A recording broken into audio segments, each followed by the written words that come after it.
রাজনৈতিক বিভিন্ন প্রেক্ষাপটের মধ্যে আওয়ামী লীগের দুর্নীতি এবং দুর্বৃত্তায়ন যাতে ঢাকা না পড়ে সে ব্যাপারে সবাইকে সজাগ থাকার আহ্বান জানিয়েছেন বিএনপি মহাসচিব মির্জা ফখরুল ইসলাম আলমগীর। সকালে গুলশান বিএনপি চেয়ারপারসনের কার্যালয়ে এক ব্রিফিংয়ে কথা বলেন তিনি। এ সময় বিএনপির স্থায়ী কমিটির সদস্য ইকবাল হাসান মাহমুদ টুকু বলেন, বিদ্যুৎ খাতকে একটি ব্যবসা খাতে পরিণত করেছিল আওয়ামী লীগ। কাউসার আহমেদের রিপোর্টে বিস্তারিত।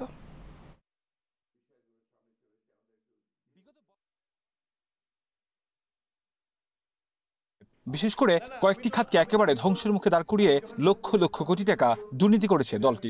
বিদ্যুৎ ও জ্বালানি খাতে আওয়ামী ফ্যাসিস্ট সরকারের দুর্নীতির বিশ্লেষণের কিছু চিত্র তুলে ধরতে বিএনপির চেয়ারপারসনের কার্যালয়ে সংবাদ সম্মেলনের আয়োজন করে দলটি। আমরা পুরো বিষয়টি আমরা রিভিউ করব, আমরা বলেছি ইতিমধ্যে। শুরুতেই বিএনপি মহাসচিব মির্জা ফখরুল ইসলাম আলমগীর জানান, আওয়ামী লীগের দুর্নীতি জনগণের সামনে আসা উচিত। এই রাজনৈতিক তর্ক বিতর্কে আপনার আওয়ামী লীগের যে দুর্বৃত্তায়ন, তাদের যে চুরি, তাদের যে আপনার লুটপাট, এটা কিন্তু আপনার নিচে পড়ে যাচ্ছে। এরা এক ধরনের সুবিধা পেয়ে যাচ্ছে। এই কথাগুলো আমাদের বারবার বলা দরকার।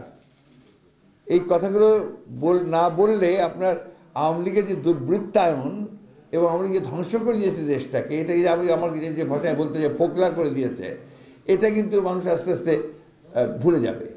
এ সময় দলের স্থায়ী কমিটির সদস্য এবং সাবেক বিদ্যুৎ মন্ত্রী ইকবাল হাসান মাহমুদ টুকু বলেন, আওয়ামী লীগ সরকার এই খাতকে টাকা বানানোর মাধ্যমে পরিণত করেছিল।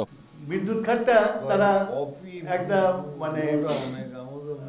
একটা ব্যবসার খাত বানিয়ে ফেলেছিল এবং তারা বুঝতে পেরেছিল এই খাত থেকে কুইক মানি বানানো যায় এবং কোনো হিসাব না দিয়ে, কারণ বিদ্যুৎটা তো হাওয়া, বিদ্যুৎ তো দেখা যায় না।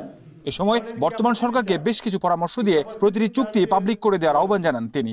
যে প্রত্যেকটা চুক্তি should be public. Kausar Ahmed, Asian television, Dhaka.